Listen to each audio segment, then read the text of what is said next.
ইসরায়েলে দফায় দফায় ক্ষেপণাস্ত্রের আঘাত, মধ্যপ্রাচ্যে মার্কিন প্রতিষ্ঠান ও কূটনৈতিক স্থাপনায় তেহরানের হামলা, যুদ্ধ বিমান ভূপাতিত করার দাবি আইআরজিসির, ইরানে নেতানিয়াহু বাহিনীর আক্রমণ।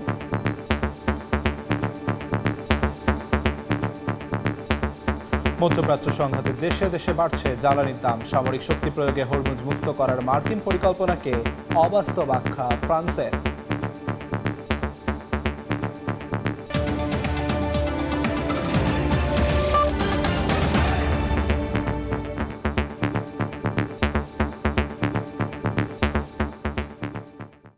আন্তর্জাতিক সময়ের সঙ্গে আছি আমি আমিরুল ইসলাম আলিফ।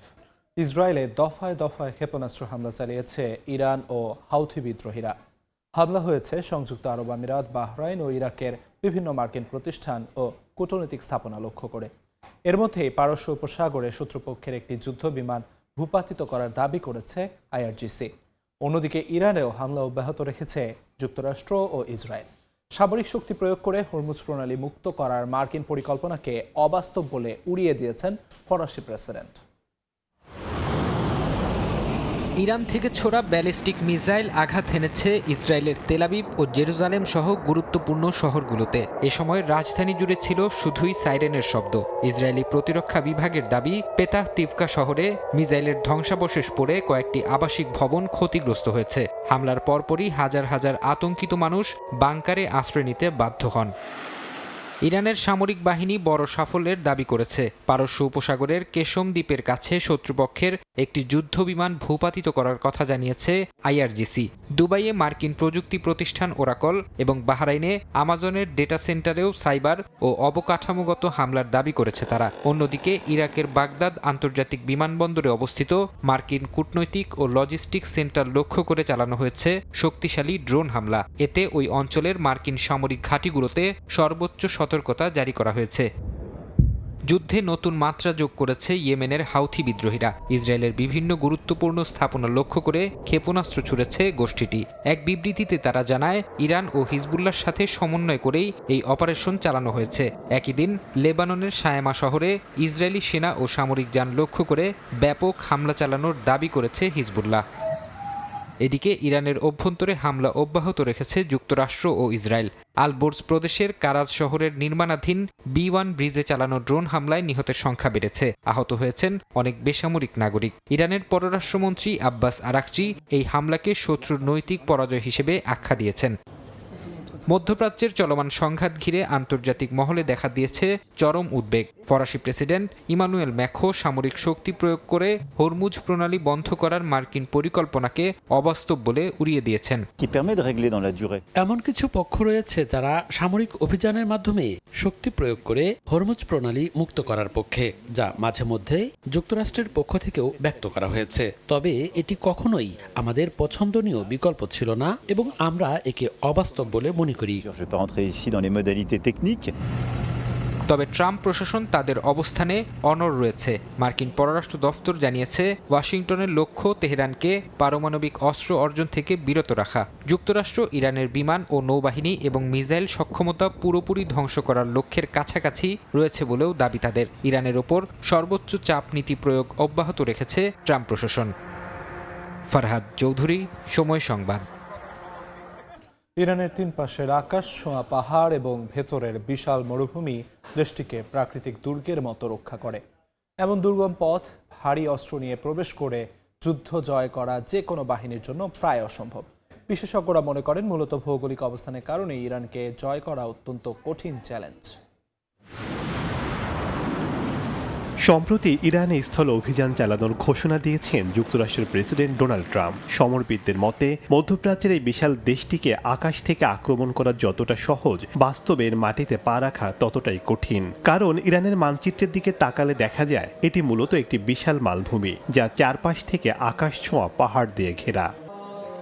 দেশটির পশ্চিম এবং দক্ষিণ পশ্চিম সীমান্ত জুড়ে রয়েছে অজেয় প্রাচীরের মতো প্রায় 1500 কিলোমিটার দীর্ঘ জাগ্রস পর্বতমালা। এখানে অনেক শৃঙ্গ আছে যা 4000 মিটারেরও বেশি উঁচু। কোনো বিশাল সেনাবাহিনীর পক্ষে ট্যাঙ্ক বা ভারী সরঞ্জাম নিয়ে এই পাহাড় ডিঙিয়ে মূল ভূখণ্ডে প্রবেশ করা প্রায় অসম্ভব। আর উত্তরে রয়েছে আলবোর্জ পর্বতমালা। এটি ইরানকে কাস্পিয়ান সাগর থেকে বিচ্ছিন্ন করে রেখেছে। এখানকার গিরিপথগুলো অত্যন্ত সরু এবং দুর্গম। পাহাড়ের প্রাচীর পার হয়ে যদি কেউ ভেতরে ঢোকে তাকে স্বাগত জানাবে পৃথিবীর অন্যতম উত্তপ্ত এবং রুক্ষ দুটি মরুভূমি দাশটি কাভির এবং দাশতি লুদ। এই মরুভূমিগুলোতে দিনের বেলা তাপমাত্রা থাকে 50 ডিগ্রি সেলসিয়াসের ওপরে। বিশাল এই মরু অঞ্চলে কোনো শহর বা জনপদ নেই, যা শত্রু বাহিনীর রসদ সরবরাহের পথকে ধ্বংস করে দেওয়ার জন্য যথেষ্ট। ইরানের ভেতরে ঢোকার রাস্তাগুলো খুবই সরু। কোনো সেনাবাহিনী এসব রাস্তা দিয়ে প্রবেশ করলে উপর থেকে সহজ লক্ষ্যবস্তুতে পরিণত হবে। এখানে প্রযুক্তির চেয়ে ভূপ্রকৃতি বড় শক্তি। ইরানের এই পাহাড়ি এলাকায় গেরিলা যুদ্ধ চালানো খুবই সহজ। ইরানি সেনারা দশকের পর দশক ধরে এই পাহাড়গুলোতে যুদ্ধের প্রশিক্ষণ নিয়েছে। ভিয়েতনাম বা আফগানিস্তানের চেয়েও কয়েকগুণ বড় চ্যালেঞ্জ মোকাবিলা করতে হবে যে কোনো আক্রমণকারীকে।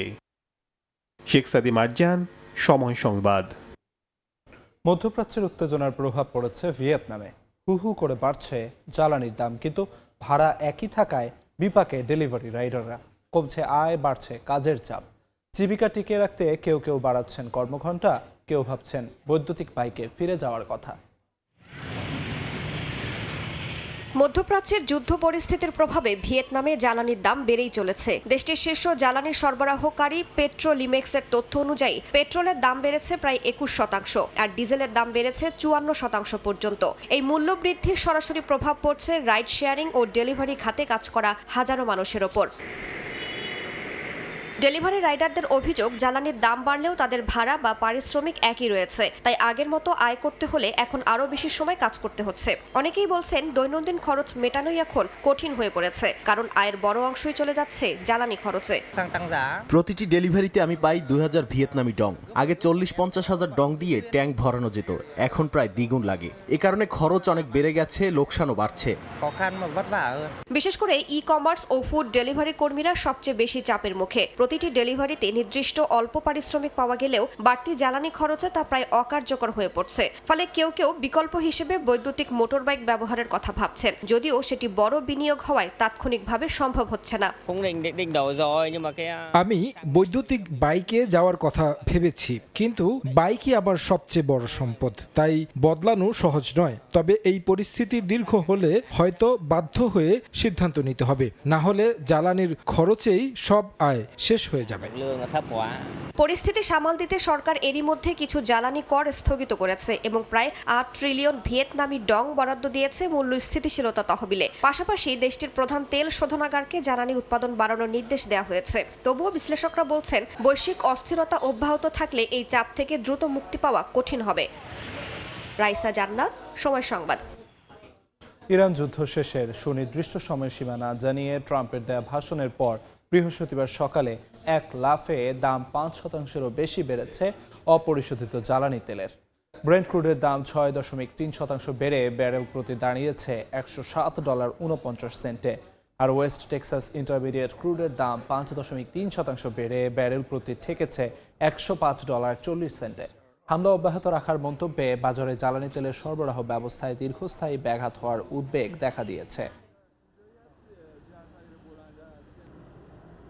ভৌগোলিক দূরত্ব থাকলেও ইউক্রেন ও ইরানের যুদ্ধ এখন একে অপরের সঙ্গে আষ্টে পৃষ্ঠে জড়িয়ে গেছে।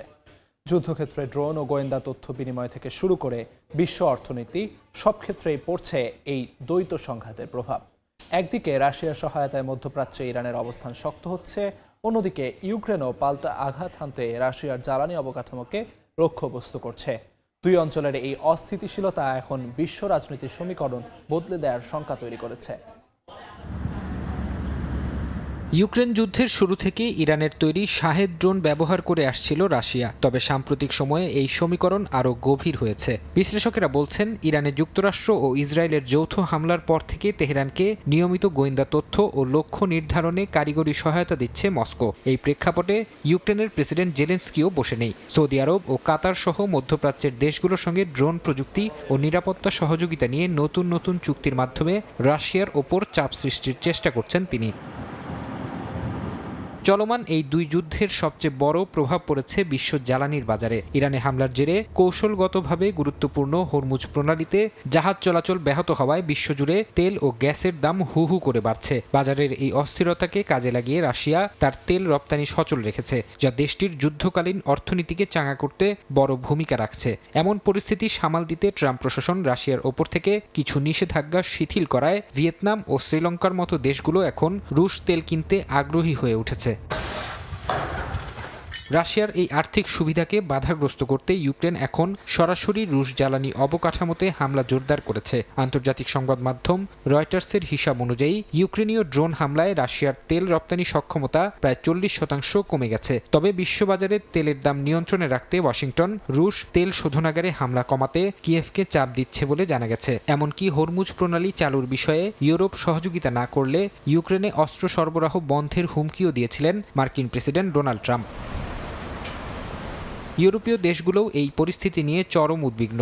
যুক্তরাজ্যের প্রতিরক্ষামন্ত্রী ও ইউরোপীয় ইউনিয়নের নীতি নির্ধারকদের মতে মধ্যপ্রাচ্য ও ইউক্রেনের এই যুদ্ধগুলো এখন পরস্পর সংযুক্ত। রাশিয়া তার হারানো ভূ রাজনৈতিক প্রভাব ফিরে পেতে ইরানের পাশে দাঁড়িয়েছে, যা ইউরোপের নিরাপত্তার জন্য নতুন হুমকি বলে মনে করছে ইইউ। বিশ্লেষকরা মনে করছেন এই বহুমুখী সংকট শুধু সংশ্লিষ্ট অঞ্চলেই সীমাবদ্ধ থাকছে না, বরং ভবিষ্যতে এটি বিশ্বশক্তির ভারসাম্যে এক বিশাল পরিবর্তন নিয়ে আসতে পারে।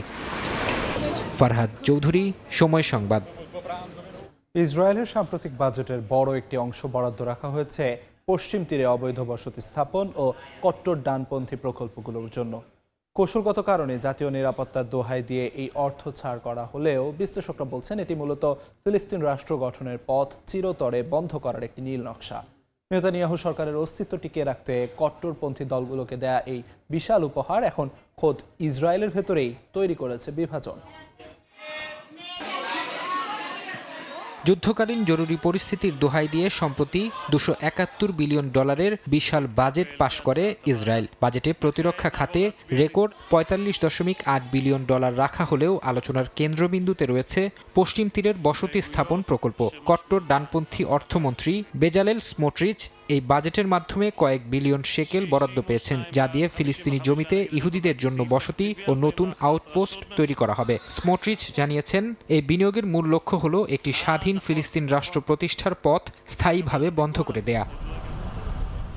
কাতার ভিত্তিক সংবাদ মাধ্যম আল জাজিরা এক প্রতিবেদনে জানায়, বাজেটের বিস্তারিত পর্যালোচনায় দেখা যায় পশ্চিম তীরের নিরাপত্তা ও অবকাঠামো উন্নয়নের নামে ফিলিস্তিনিদের ওপর দমনপীড়নের নতুন ছক আঁকা হয়েছে। অবৈধ বসতিগুলোর সুরক্ষায় ড্রোনের ব্যবহার ও সশস্ত্র বেসামরিক নিরাপত্তারক্ষী নিয়োগে বরাদ্দ রাখা হয়েছে $16 মিলিয়ন।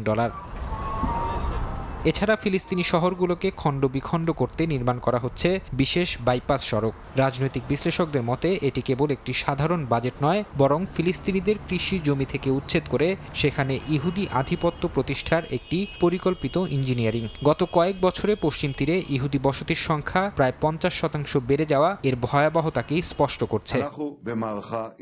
প্রধানমন্ত্রী বিনিয়ামিন নেতানিয়াহুর জন্য এই বাজেট মূলত ক্ষমতায় টিকে থাকার একটি বীমা পলিসি। নিজের জোট সরকারের শরিক আলট্রা অর্থোডক্স বা হারাদি দলগুলোর সমর্থন ধরে রাখতে তিনি আইনগত বাধা উপেক্ষা করে ধর্মীয় শিক্ষা প্রতিষ্ঠানে $255 মিলিয়ন বরাদ্দ দিয়েছেন। এই অর্থ ছাড়ের বিনিময়ে তিনি মূলত সেনাবাহিনীতে ধর্মতাত্ত্বিক শিক্ষার্থীদের বাধ্যতামূলক নিয়োগ সংক্রান্ত সংকট থেকে নিজের গদি রক্ষা করেছেন বলে তুলে ধরা হয়েছে প্রতিবেদনে। অন্যদিকে এই বাজেট পাশকে কেন্দ্র করে ইসরায়েলি বিরোধী শিবিরের মধ্যে চরম বিশৃঙ্খলা ও কাদা ছোড়াছুড়ি শুরু হয়েছে। বিরোধী দলের অনেক সদস্য ভুলবশত সরকারি সংশোধনীতে ভোট দিয়েছেন বলে অভিযোগ উঠেছে। বিরোধী নেতা ইয়ার লাপিদ এই ঘটনাকে সরকারের প্রতারণা হিসেবে আখ্যা দিয়ে আদালতে যাওয়ার ঘোষণা দিয়েছেন। এই অভ্যন্তরীণ কোন্দলের সুযোগে উগ্রপন্থীরা এখন পশ্চিম তীরকে পুরোপুরি ইসরায়েলের নিয়ন্ত্রণে নেয়ার পথে আরও এক ধাপ এগিয়ে গেল বলে আল জাজিরার প্রতিবেদনে উঠে এসেছে। ফারহাদ চৌধুরী, সময় সংবাদ। চলতি সপ্তাহেই ন্যাটো থেকে বেরিয়ে যাওয়ার হুমকি দিয়েছেন মার্কিন প্রেসিডেন্ট ডোনাল্ড ট্রাম্প। তবে প্রশ্ন উঠেছে, চাইলেই কি যুক্তরাষ্ট্র এই জোট ছাড়তে পারবে, নাকি এর পেছনে রয়েছে জটিল আইনি ও রাজনৈতিক বাধা? তা নিয়েই এবারের প্রতিবেদন। মার্কিন প্রেসিডেন্ট ডোনাল্ড ট্রাম্প দ্বিতীয় মেয়াদে ক্ষমতায় বসার পর থেকেই ন্যাটোর সমালোচনা করে আসছেন। সামরিক জোটটি থেকে বের হয়ে যাওয়ার হুমকি দিয়েছেন তিনি। সম্প্রতি এক সাক্ষাৎকারে আবারও এই জোটকে কাগজে বাঘ বলে উল্লেখ করে যুক্তরাষ্ট্রের সদস্যপদ পুনর্বিবেচনার ইঙ্গিত দিয়েছেন ট্রাম্প। তার অভিযোগ, যুক্তরাষ্ট্র বিপুল অর্থ ব্যয় করলেও ইউরোপীয় মিত্ররা সমানভাবে দায়িত্ব নিচ্ছে না। বিশেষ করে মধ্যপ্রাচ্য ইস্যুতে ইউরোপের অনীহা ট্রাম্পের অসন্তোষ আরও বাড়িয়েছে। ইরানকে ঘিরে উত্তেজনায় মিত্রদের সরাসরি সামরিক অংশগ্রহণ না থাকায় তিনি প্রকাশ্যে ক্ষোভ জানিয়েছেন। তার মতে এই ধরনের সহযোগিতা বিনা দ্বিধায় আসা উচিত ছিল। তবে বাস্তবতা হলো ন্যাটো থেকে বেরিয়ে যাওয়া এতটা সহজ নয়। 2023 সালে মার্কিন কংগ্রেস একটি আইনের মাধ্যমে প্রেসিডেন্টের একতরফা সিদ্ধান্তে ন্যাটো ত্যাগের ক্ষমতা সীমিত করেছে। এখন এই জোট ছাড়তে হলে সিনেটের 2/3 সমর্থন অথবা কংগ্রেসের অনুমোদন প্রয়োজন। ন্যাটোর মূল ভিত্তি 5 নম্বর অনুচ্ছেদ, যেখানে বলা হয়েছে কোনো এক সদস্যের উপর হামলা মানেই সবার উপর হামলা। 2001 সালের 11 সেপ্টেম্বর হামলার পর ইতিহাসে এই ধারা মাত্র একবারই ব্যবহার করা হয়। ইউক্রেন যুদ্ধের প্রসঙ্গ তুলে এনেছেন ট্রাম্প। 2022 সালে রাশিয়ার আগ্রাসনের পর তৎকালীন প্রেসিডেন্ট জো বাইডেন পশ্চিমা দেশগুলোকে একত্রিত করেছিলেন। তবে ন্যাটো সরাসরি যুদ্ধে না জড়িয়ে সহায়তা দিয়েই সীমাবদ্ধ থেকেছে। ন্যাটোর সাবেক মহাসচিব ইয়েন্স স্টলটেনবার্গ তার স্মৃতিচারণে উল্লেখ করেছেন 2019 সালেই ট্রাম্প প্রায় জোট ছাড়ার পথে এগিয়েছিলেন। তবে কূটনৈতিক প্রচেষ্টায় তা থেমে যায়। বর্তমানে মহাসচিব মার্ক রুটে একইভাবে ট্রাম্পকে জোটে ধরে রাখার চেষ্টা চালিয়ে যাচ্ছেন। বিশ্লেষকদের মতে ন্যাটোর মোট প্রতিরক্ষা ব্যয়ের বড় অংশই আসে যুক্তরাষ্ট্র থেকে। ফলে এই জোটে আমেরিকার ভূমিকা অত্যন্ত গুরুত্বপূর্ণ। একই সঙ্গে ইউরোপীয় দেশগুলো এখন রাশিয়ার হুমকির কারণে নিজেদের প্রতিরক্ষা সক্ষমতা বাড়ানোর দিকে জোর দিচ্ছে। বর্তমানে ইউক্রেন যুদ্ধ, মধ্যপ্রাচ্যের উত্তেজনা এবং ওয়াশিংটনের রাজনৈতিক চাপ সব মিলিয়ে বহু বছরের পুরনো এই সামরিক জোট এক জটিল সময় পার করছে। তবুও বিশেষজ্ঞরা বলছেন, বাস্তবতা বিবেচনায় যুক্তরাষ্ট্রের জন্য ন্যাটোতে থাকা এখনও কৌশলগতভাবে অত্যন্ত গুরুত্বপূর্ণ। নাদিম মারজান, সময় সংবাদ। ইউক্রেন ও রাশিয়ার মধ্যে যুদ্ধের তীব্রতা বেড়েই চলেছে। ইউক্রেনের বিভিন্ন শহরে রাশিয়ার ড্রোন হামলায় আবাসিক ভবন ও বন্দর অবকাঠামোতে ভয়াবহ আগুনের ঘটনা ঘটেছে। রাশিয়ার অভ্যন্তরে তেল শোধনাগার লক্ষ্য করে পাল্টা ড্রোন হামলা চালিয়েছে জেলেনস্কি বাহিনী। এমন উত্তপ্ত পরিস্থিতির মাঝেই সাইবেরিয়ায় ব্যালিস্টিক ক্ষেপণাস্ত্রের মহড়া চালিয়েছে পুতিন সেনারা। ইউক্রেন জুড়ে আকাশপথে ভয়াবহ হামলা চালিয়েছে রুশ বাহিনী। বৃহস্পতিবার ওডেসা এবং খার্কিভ অঞ্চলে কয়েক দফায় ড্রোন ও মিসাইল হামলা চালানো হয়। খার্কিভের একটি বহুতল আবাসিক ভবনে সরাসরি ড্রোন আঘাত হানলে সেখানে আগুন ধরে যায়, এতে বেশ কয়েকজন আহত হন। অন্যদিকে ওডেসা বন্দরে হামলায় শিপিং কন্টেইনারে আগুন লেগে ব্যাপক ক্ষয়ক্ষতি হয়েছে। এছাড়া খেরসনে ক্ষেপণাস্ত্র ও ড্রোন হামলায় বেসামরিক নাগরিক নিহত সহ বেশ কয়েকজন আহত হওয়ার খবর পাওয়া গেছে। চুপ করে বসে নেই ইউক্রেনীয় বাহিনীও। তারাও রাশিয়ার অভ্যন্তরে পাল্টা ড্রোন হামলা জোরদার করেছে। দেশটির বাশকোরতস্তান অঞ্চলের উফা শহরে একটি বড় তেল শোধনাগার লক্ষ্য করে ড্রোন হামলা চালানো হয়। স্থানীয় প্রশাসন বেশ কয়েকটি ড্রোন ভূপাতিত করার দাবি করলেও সেগুলোর ধ্বংসাবশেষ পড়ে একটি শিল্প কারখানায় আগুনের ঘটনা ঘটেছে। এছাড়া একটি আবাসিক ভবনও ড্রোনের আঘাতে ক্ষতিগ্রস্ত হয়েছে। এই হামলাকে কেন্দ্র করে রুশ সীমান্ত অঞ্চলে চরম আতঙ্ক ছড়িয়ে পড়েছে। যুদ্ধের এই উত্তপ্ত পরিস্থিতির মধ্যেই নিজেদের সামরিক শক্তি প্রদর্শন করছে মস্কো। সাইবেরিয়ার বিস্তীর্ণ অঞ্চলে আন্তঃমহাদেশীয় ব্যালিস্টিক মিসাইল নিয়ে বড় ধরনের মহড়া চালিয়েছে রাশিয়ার কৌশলগত ক্ষেপণাস্ত্র বাহিনী। পারমাণবিক সক্ষমতা সম্পন্ন এই মিসাইলগুলো গোপন রাখা এবং ছদ্মবেশে এক স্থান থেকে অন্য স্থানে সরিয়ে নেওয়ার কৌশল ঝালিয়ে নিয়েছেন রুশ সেনারা। মূলত পশ্চিমা বিশ্ব এবং ন্যাটো দেশগুলোকে সতর্ক বার্তা দিতেই ক্রেমলিনের এই নিয়মিত মহড়া বলে মনে করছেন বিশ্লেষকরা। এদিকে সংঘাতের প্রভাবে মধ্য ইউরোপের জ্বালানি নিরাপত্তা এখন চরম হুমকির মুখে। ইউক্রেনে রুশ হামলার কারণে গুরুত্বপূর্ণ ড্রুজবা পাইপলাইনের সরঞ্জাম ক্ষতিগ্রস্ত হয়েছে। এতে স্লোভাকিয়া ও হাঙ্গেরিতে তেল সরবরাহ বন্ধ হয়ে গেছে। পাইপলাইন বিভ্রাটের কারণে জ্বালানির বাজারে বড় ধরনের অস্থিরতা তৈরি হয়েছে। এমন পরিস্থিতিতে চেক প্রজাতন্ত্রের মতো দেশগুলো খুচরা বাজারে তেলের দাম নিয়ন্ত্রণে রাখতে ব্যবসায়ীদের মুনাফা সীমিত করা এবং শুল্ক কমানোর মতো জরুরি পদক্ষেপ নিতে বাধ্য হচ্ছে। ফারহাদ চৌধুরী, সময় সংবাদ। Thai Aluminium. The better is now the best. Ukraine যুদ্ধে ড্রোন ইউনিটের জনবল বাড়াতে রাশিয়ার নজর এবার শিক্ষার্থীদের দিকে। উচ্চ বেতন, ভাতা ও শিক্ষা সুবিধা দিয়ে তরুণদের আকৃষ্ট করার চেষ্টা করছে মস্কো। বিশ্লেষকরা বলছেন, যুদ্ধ দীর্ঘায়িত হওয়ায় প্রযুক্তি ক্ষেত্রে দক্ষ জনশক্তি বাড়ানোই এখন মূল লক্ষ্য দেশটির। ইউক্রেন যুদ্ধে ড্রোনের গুরুত্ব বাড়ার সঙ্গে সঙ্গে নতুন করে জনবল সংগ্রহে নেমেছে রুশ বাহিনী, আর তাদের নজর এখন বিশ্ববিদ্যালয়ের শিক্ষার্থীরা। বিশেষ করে প্রকৌশল ও প্রযুক্তি বিষয়ে পড়ুয়াদের টার্গেট করছে মস্কো। বিভিন্ন শহরে বিলবোর্ড, প্রচারণা এবং সরাসরি নিয়োগ কার্যক্রমের মাধ্যমে তরুণদের আকৃষ্ট করার চেষ্টা চলছে। আর্থিক প্রণোদনাই এই উদ্যোগের বড় অস্ত্র। 1 বছরের চুক্তিতে যোগ দিলে মিলছে কয়েক মিলিয়ন রুবলের বেতন, এককালীন বড় অঙ্কের বোনাস, মাসিক ভাতা এবং বিনামূল্যে আবাসন। পাশাপাশি বিশ্ববিদ্যালয়গুলো দিচ্ছে একাডেমিক বিরতি, টিউশন ফি মওকুফ এবং ফিরে এসে পড়াশোনা চালিয়ে যাওয়ার নিশ্চয়তা, যা শিক্ষার্থীদের জন্য বড় প্রলোভন হিসেবে দেখা হচ্ছে। এই নিয়োগ কার্যক্রমের পেছনে রয়েছে যুদ্ধক্ষেত্রে ড্রোন ইউনিটের বাড়তি গুরুত্ব। তাই দক্ষ প্রযুক্তিগত জনবল গড়ে তোলাকে অগ্রাধিকার দিচ্ছে মস্কো। তবে ক্রেমলিন বলছে, বাধ্যতামূলক সেনা সমাবেশের কোনো পরিকল্পনা তাদের নেই। একই সঙ্গে রাশিয়ার দাবি, স্বেচ্ছাসেবী নিয়োগ ব্যবস্থায় যথেষ্ট কার্যকর। বিশ্লেষকরা বলছেন, নতুন এই কৌশল থেকে বোঝা যাচ্ছে দীর্ঘমেয়াদী যুদ্ধে জনবল ও দক্ষতা ধরে রাখাই এখন বড় চ্যালেঞ্জ হয়ে দাঁড়িয়েছে রাশিয়ার। রাইসা জান্নাত, সময় সংবাদ। ইরান যুদ্ধের উত্তেজনার মধ্যেই মার্কিন সেনাপ্রধান জেনারেল র্যান্ডি জর্জকে বরখাস্ত করেছেন প্রতিরক্ষামন্ত্রী পিট হেগসেথ। বার্তা সংস্থা রয়টার্স জানায়, পেন্টাগনের শীর্ষ পর্যায়ে বড় ধরনের রদবদলের অংশ হিসেবে বৃহস্পতিবার মার্কিন সেনাপ্রধানকে বরখাস্ত করা হয়। যদিও পেন্টাগন বিষয়টিকে অবসর হিসেবে উল্লেখ করেছে। তারা জানিয়েছে, 41তম army chief of staff Randy George অবিলম্বে অবসরে যাচ্ছেন। তবে তার মেয়াদ আরও 1 বছরের বেশি সময় বাকি ছিল। জেনারেল জর্জের হঠাৎ বিদায়ের কোনো সুনির্দিষ্ট কারণ জানায়নি যুক্তরাষ্ট্রের প্রতিরক্ষা দপ্তর। দেখছেন আন্তর্জাতিক সময়। ইউরোপ ও মধ্যপ্রাচ্যে বৈরী আবহাওয়ার তাণ্ডবে বিপর্যস্ত জনজীবন। ইতালিতে বিপদসীমার ওপর দিয়ে প্রবাহিত হচ্ছে নদীর পানি। গ্রিসে বন্যা, ভূমিধস ও ঝড়ের দাপটে বিপাকে বাসিন্দারা। দেশটিতে ঝড় ও বৃষ্টিতে অন্তত 1 জনের মৃত্যু হয়েছে। অন্যদিকে গাজায় বাস্তুচ্যুত মানুষের দুর্ভোগ আরও বাড়িয়েছে বৃষ্টি আর ঝড়ো হাওয়া।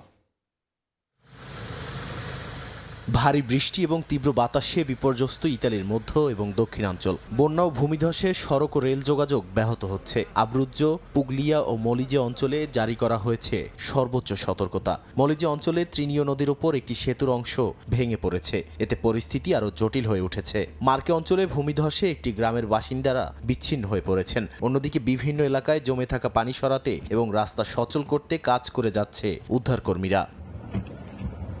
একই ধরনের দুর্যোগের আঘাত এনেছে গ্রিসেও। প্রবল ঝড় ও বৃষ্টিতে হতাহতের পাশাপাশি বেশ কিছু ঘরবাড়ি প্লাবিত হয়েছে। এরমিনিও নামের ঝড়ে দেশটির বিভিন্ন অঞ্চলে ব্যাপক ক্ষয়ক্ষতি হয়েছে।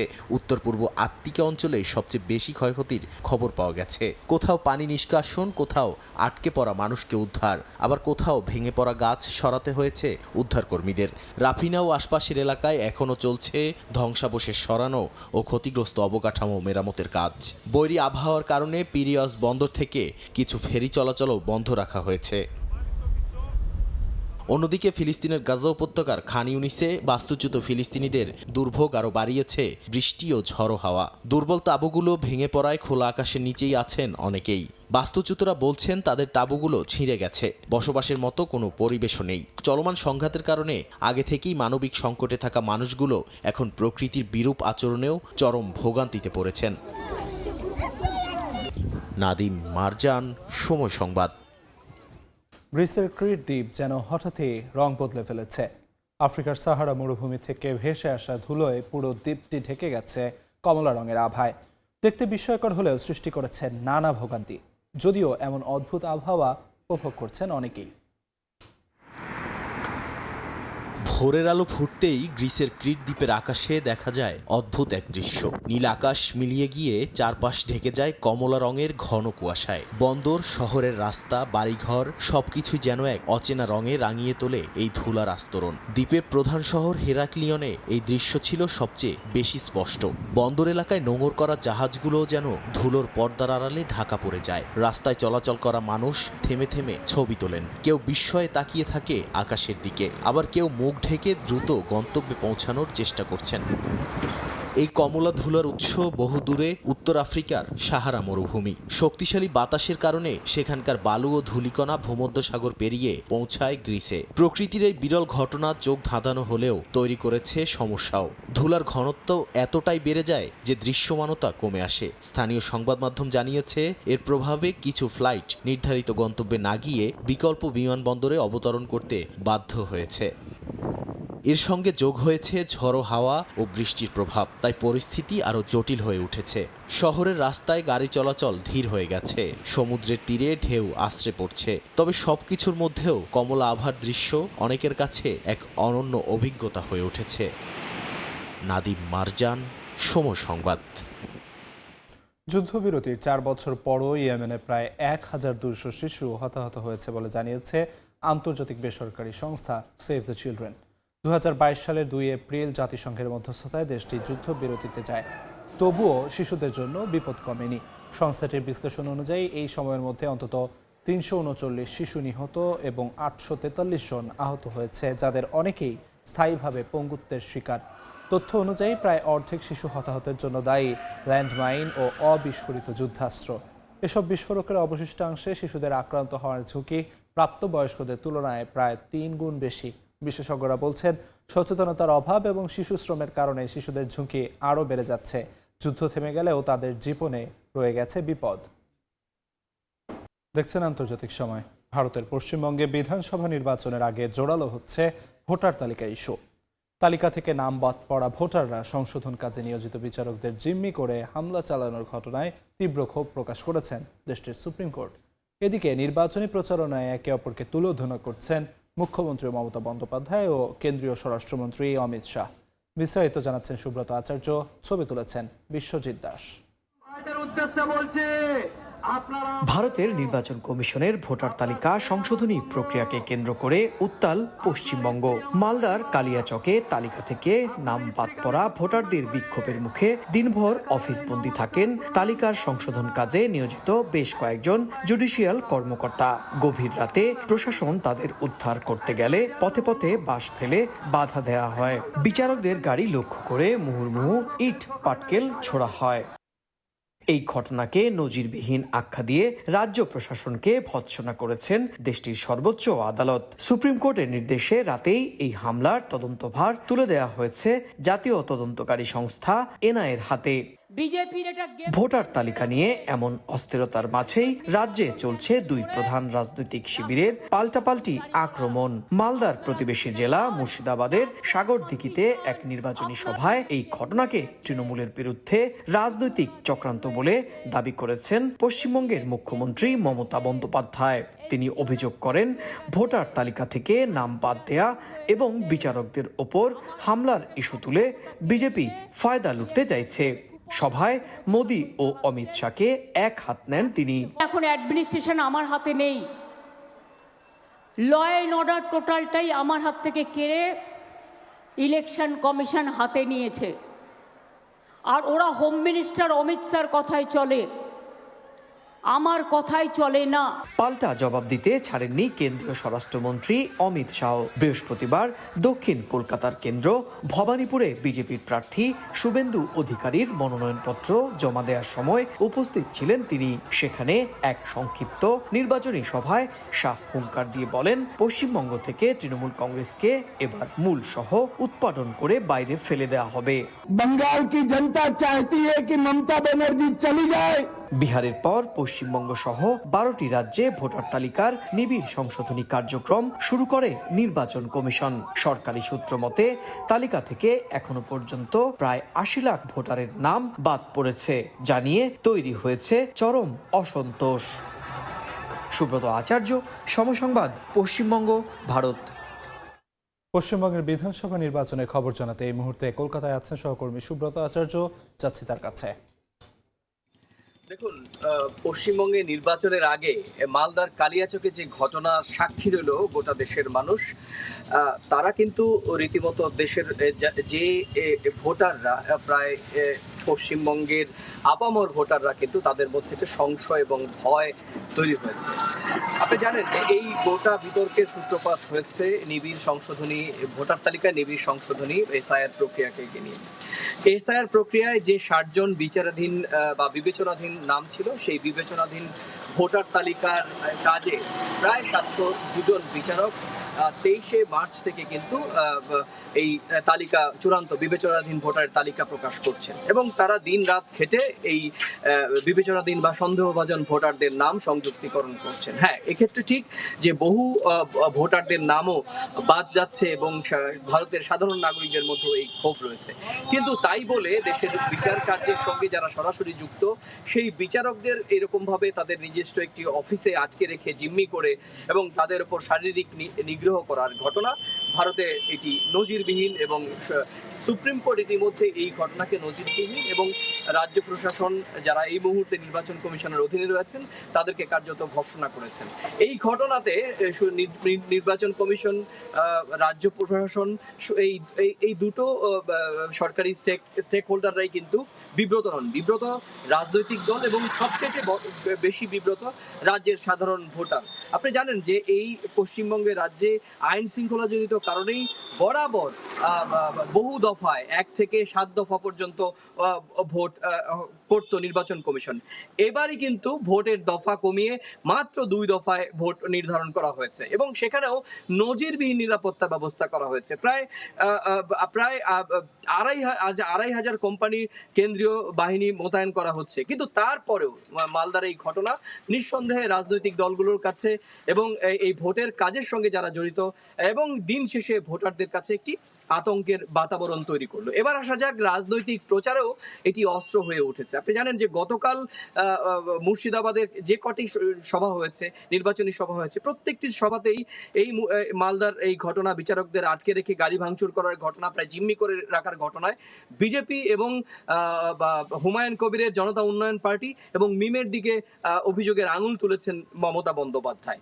যদিও এই আঙুলে বা অভিযোগে কোনো কাজ হচ্ছে না, কারণ অমিত শাহ গতকাল কলকাতা এসে পরিষ্কারভাবে জানিয়ে দিয়েছেন পশ্চিমবঙ্গে ভবানীপুর অর্থাৎ দক্ষিণ কলকাতার ভবানীপুর আসন থেকে মমতা বন্দ্যোপাধ্যায়কে যদি হারানো সম্ভব হয় তাহলে গোটা পশ্চিমবঙ্গে কিন্তু তৃণমূল কংগ্রেসকে হারানো হবে এবং একেবারে সমূলে তৃণমূল কংগ্রেসকে উৎপাটন করে বাইরে ফেলে দেওয়ার কথা হচ্ছে। রাজনৈতিক চাপানোতর চলছে, কিন্তু তার থেকে বড় প্রশ্ন, যেখানে নির্বাচন কমিশন এবার পাখির চোখ হিসেবে সুষ্ঠু এবং অবাধ নিরপেক্ষ করতে চাইছে পশ্চিমবঙ্গের বরাবরই চর্চিত বিতর্কিত নির্বাচনের প্রক্রিয়া, সেখানে মালদার কালিয়াচকের এই বিচারকদের ওপর হামলা এবং নারী বিচারকদের ওপর হামলা, সেটি নিঃসন্দেহে এই বাকি যে 4 রাজ্যেরও ভোট হচ্ছে বিধানসভা, সেখান থেকে বাড়তি নজর কেড়েছে গোটা ভারতবাসীর। এই ছিল আমার কাছে পশ্চিমবঙ্গের আসন্ন বিধানসভা নির্বাচনের একেবারে সম্প্রতি মালদার যে ঘটনা সে সংক্রান্ত আমার কাছে থাকা সবশেষ তথ্য। কলকাতার বিধানসভা নির্বাচন নিয়ে সবশেষ খবরাখবর জানাচ্ছিলেন সহকর্মী সুব্রত আচার্য। দ্বিতীয়বারের মতো পর্তুগালের পার্লামেন্টে পাশ হলো নতুন নাগরিকত্ব আইন। এর আগে গত বছর আইনটি পাশ হলেও সাংবিধানিক আদালতের আপত্তিতে তা আটকে গিয়েছিল।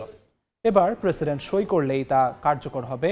নাগরিকত্ব পাওয়ার ক্ষেত্রে 10 বছর বসবাসের বাধ্যবাধকতা ও নানা কঠোর শর্ত থাকছে এই আদালতে। লিসবন থেকে তারিকুল হাসান আশিকের রিপোর্টে বিস্তারিত। পর্তুগাল পার্লামেন্টের 1 এপ্রিলের অধিবেশনে নতুন নাগরিকত্ব আইনটি ছিল আলোচনার কেন্দ্রবিন্দু। অধিবেশনে উপস্থিত 216 জন এমপির মধ্যে ক্ষমতাসীন সোশ্যাল ডেমোক্র্যাট, সেগা, ইনিশিয়েটিভ লিবারেল এবং সিডিএসপিপির 151 জন এমপি ভোট দেন নতুন আইনের পক্ষে।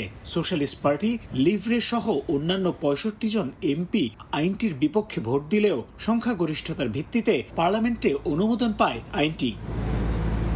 পার্লামেন্টে আইনটি পাশ হওয়ার পরপরই হতাশা লক্ষ্য করা যায় দেশটিতে বসবাসরত ও নাগরিকত্ব আবেদনের অপেক্ষায় থাকা লাখো অভিবাসীদের মধ্যে। এর আগে গত অক্টোবরে বিলটি পার্লামেন্টে পাশ হলেও প্রেসিডেন্ট সেটি সই না করে সাংবিধানিক আদালতে পাঠিয়েছিলেন। এতে অভিবাসীদের মনে কিছুটা স্বস্তি ফিরলেও এবার সেই আশা ক্ষীণ হয়ে আসছে। অভিবাসন ইস্যুতে সরকারের একের পর এক নেতিবাচক পদক্ষেপে চিন্তার ভাঁজ পর্তুগাল প্রবাসী বাংলাদেশিদের মধ্যেও। এবার তারা পার্মানেন্টলি পাশ করে ফেলেছে, এখন শুধু রাষ্ট্রপতির সাইনের অপেক্ষায় আছে। এটা আমাদের জন্য খুবই দুঃসংবাদ। আমরা অনেক আশা নিয়ে আসছিলাম যে এখানে 5 বছরে আমরা পাসপোর্ট পাবো এই আশায়, কিন্তু বর্তমান সরকার বা বর্তমান বিরোধী দল আবার পুনরায় 10 বছরের জন্য আবেদন করছে এবং এটাই বলবৎ হবে। এখন দুঃখজনক 5 বছরের পাসপোর্ট 10 বছরে নেওয়ার কারণে আসলে আমরা যারা এই দেশে আছি ফরেনাররা তাদের জন্য হতাশামূলক হয়ে দাঁড়িয়েছে। বর্তমানে পর্তুগালে 5 বছর বৈধভাবে বসবাসের পর নির্দিষ্ট কিছু শর্ত মেনে নাগরিকত্বের আবেদন করা যায়। তবে নতুন আইন কার্যকর হলে এই সময়সীমা দ্বিগুণ হয়ে দাঁড়াবে 10 বছরে। পাশাপাশি নাগরিকত্বের জন্য পূরণ করতে হবে আরো কঠিন কিছু শর্ত। এছাড়া নির্দিষ্ট মেয়াদে সাজাপ্রাপ্ত হলে বাতিল হবে অভিবাসীদের জাতীয়তা। প্রয়োজনীয় পরিবর্তন ও সংশোধন এনে সংসদে আইনটি পাশ করায় তাতে রাষ্ট্রপতি দ্রুতই স্বাক্ষর করবেন বলে মনে করছে আইনটির পক্ষে ভোট দেয়া রাজনৈতিক দলগুলো। তাই খুব অল্প সময়ের মধ্যেই কার্যকর হতে যাচ্ছে নতুন ন্যাশনালিটি ল, যাদের প্রয়োজনীয় প্রস্তুতি রয়েছে এবং 5 বছরের বেশি অতিক্রম করেছেন পর্তুগালে, তাদের দ্রুতই নাগরিকত্ব আবেদনের পরামর্শ অভিবাসন সংশ্লিষ্টদের। তারিকুল হাসান আশিক, সময় সংবাদ, লিসবন, পর্তুগাল। দেখছেন আন্তর্জাতিক সময়। আয়ারল্যান্ডে মাছ ধরতে গিয়ে 2 ভাইয়ের মর্মান্তিক মৃত্যু হয়েছে। এক ভাইকে বাঁচাতে গিয়ে অপর ভাইয়েরও সমুদ্রের ঢেউয়ে তলিয়ে মৃত্যু হয়। মঙ্গলবার স্থানীয় সময় দুপুরে দেশটির কাউন্টি ক্লেয়ার এর ডুনবেগ এলাকায় এই ঘটনা ঘটে। সৈয়দ জুয়েলের রিপোর্ট। যুদ্ধবিধ্বস্ত আফগানিস্তান ছেড়ে নতুন জীবনের আশায় প্রায় 1 দশক আগে আয়ারল্যান্ডে পাড়ি জমান 2 ভাই কঠোর পরিশ্রমে ট্যাক্সি ও রেস্টুরেন্ট ব্যবসার মাধ্যমে গড়ে তুলেছিলেন সচ্ছল জীবন। অবসর পেলেই শখের বশে মাছ ধরতে যেতেন, কিন্তু সেই শখই শেষ পর্যন্ত তাদের জীবনের কাল হয়ে দাঁড়ায়। মঙ্গলবার স্থানীয় সময় দুপুরের দিকে ডুনবেগ এলাকায় পাথরের উপর দাঁড়িয়ে মাছ ধরছিলেন তারা। হঠাৎ বৈরী আবহাওয়ার মধ্যে শক্তিশালী ঢেউ এসে আঘাত হানে। মুহূর্তের মধ্যেই এক ভাই পাথর থেকে নিচে পড়ে যান। তাকে বাঁচাতে ঝাঁপিয়ে পড়েন অপর ভাই, কিন্তু পরের ঢেউ আর কাউকেই ফিরে আসার সুযোগ দেয়নি। দুজনেই তলিয়ে যান উত্তাল সাগরে। 20 ও 30 বছর বয়সী সালাউদ্দিন সাফি এবং তাজউদ্দিন সাফির সঙ্গে আরো 3 জন সেখানে উপস্থিত ছিলেন। তারা দ্রুত কোস্টগার্ডকে খবর দিলে উদ্ধার অভিযানে নামে হেলিকপ্টার ও আরামদ্বীপের লাইফ বোট ইউনিট। এ নিয়ে 15 জনের প্রাণ গেছে এই ডুনবেগে। ঘণ্টাখানেক চেষ্টার পর বিকেল 4টার দিকে উদ্ধার করা হয় 2 ভাইয়ের মরদেহ। এই দুর্ঘটনার পর স্থানীয় প্রশাসনের পক্ষ থেকে সতর্ক বার্তা বাড়ানোর দাবি উঠেছে।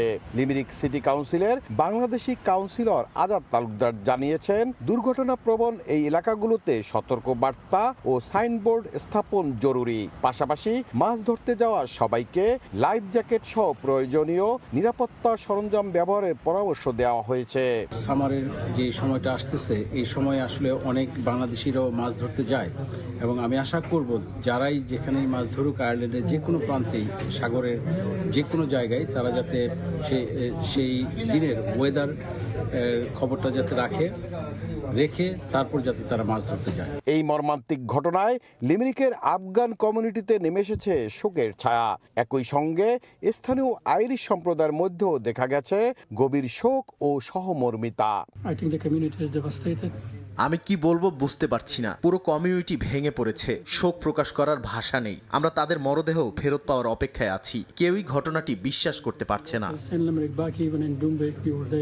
ডুনবেগ এলাকার এই উপকূল হঠাৎ ও তীব্র ঢেউয়ের জন্য আগে থেকেই পরিচিত।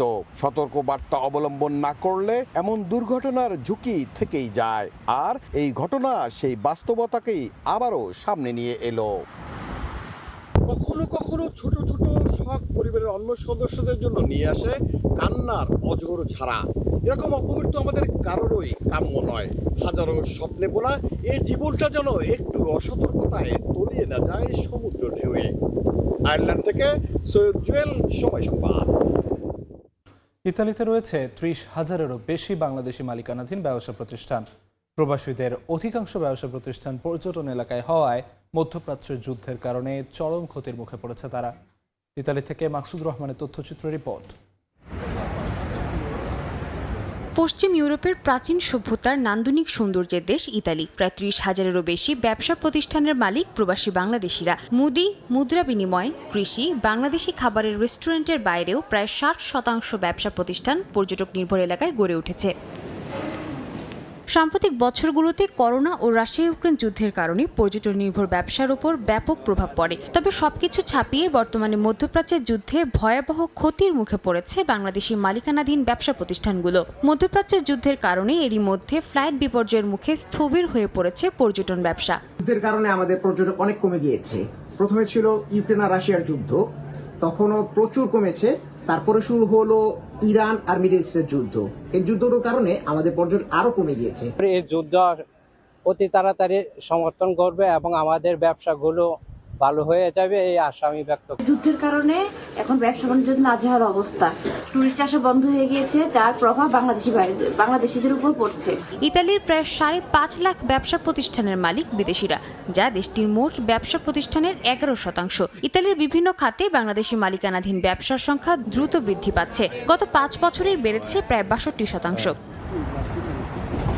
গত 4 বছর ইতালি থেকে বিদেশিদের মধ্যে সবচেয়ে বেশি রেমিটেন্স পাঠিয়ে রেকর্ড সৃষ্টি করেছেন প্রবাসীরা, যার অন্যতম কারণ প্রবাসী ব্যবসায়ীদের অর্থনৈতিক সমৃদ্ধি। সময় সংবাদ, ইতালি। চীনের সাংহাইয়ে চেরি ফুলে ভরে উঠেছে পার্ক ও উদ্যান। মনোমুগ্ধকর দৃশ্য উপভোগে ভিড় করছেন পর্যটকরা। ফুল দেখার সঙ্গে সঙ্গে চলছে মজার খাবার খাওয়া। রাতেও থাকছে চোখ ধাঁধানো আয়োজন। সব মিলিয়ে চীনের অর্থনীতি এখন চাঙা বলে মনে করছেন ব্যবসায়ীরা। চীনের সাংহাই শহরের চেনশান বোটানিক্যাল গার্ডেন এবং গুচুন পার্ক এখন চেরি ফুলে ভরে গেছে। মার্চে অস্বাভাবিক ঠান্ডার কারণে ফুল ফোটায় দেরি হলেও গাছ জুড়ে সাদা গোলাপি রঙের ছটা ছড়িয়ে পড়েছে। 1500 মিটার দীর্ঘ চেরি ব্লজম দেখতে দর্শনার্থীরা ভিড় করছেন।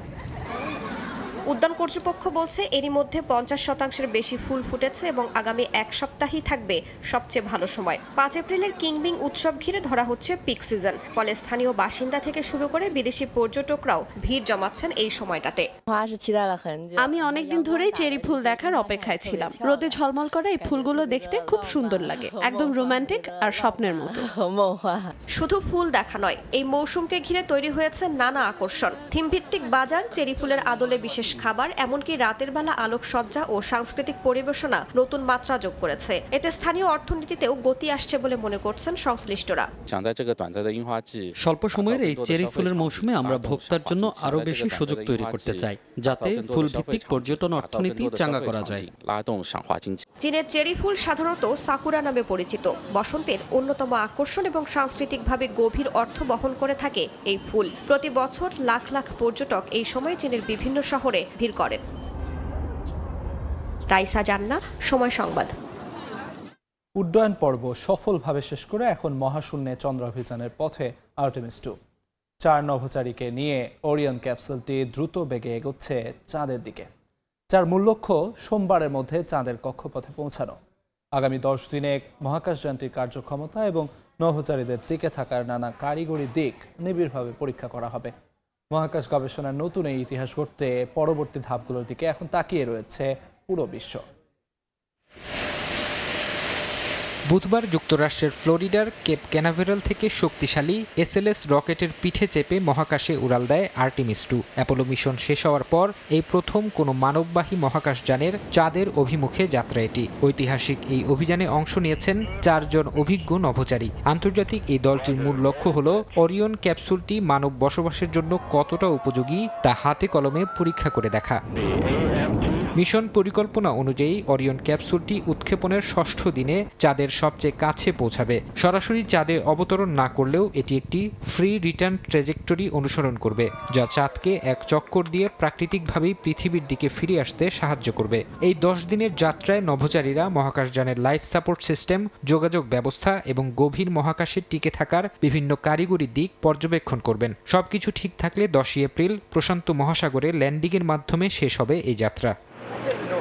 আর্টেমিস 2 সফল হলে নাসা তাদের পরবর্তী বড় পদক্ষেপ আর্টেমিস 3-র দিকে এগোবে, যা 2027 সালে সম্পন্ন করার পরিকল্পনা রয়েছে। ওই মিশনে নভোচারীরা কক্ষপথে থাকা স্পেসএক্স বা ব্লু অরিজিনের ল্যান্ডারের সাথে ডকিং করবেন। মূলত 2028 সালের আর্টেমিস 4 মিশনে মানুষকে আবারও চাঁদের বুকে সরাসরি নামানোর যে স্বপ্ন দেখছে নাসা, তার জন্য এই বর্তমান অভিযানটি একটি অগ্নি পরীক্ষা হিসেবে কাজ করছে। ফারহাদ চৌধুরী, সময় সংবাদ। এই ছিল আন্তর্জাতিক সময়ের পর সকাল 10টার সময় সংবাদ নিয়ে সঙ্গে থাকবেন মিসবাহুল আলিফ। ধন্যবাদ আলিফ। সকাল 10টার সময় সংবাদ নিয়ে আসছি কিছুক্ষণ পর, সঙ্গেই থাকুন সময়ের।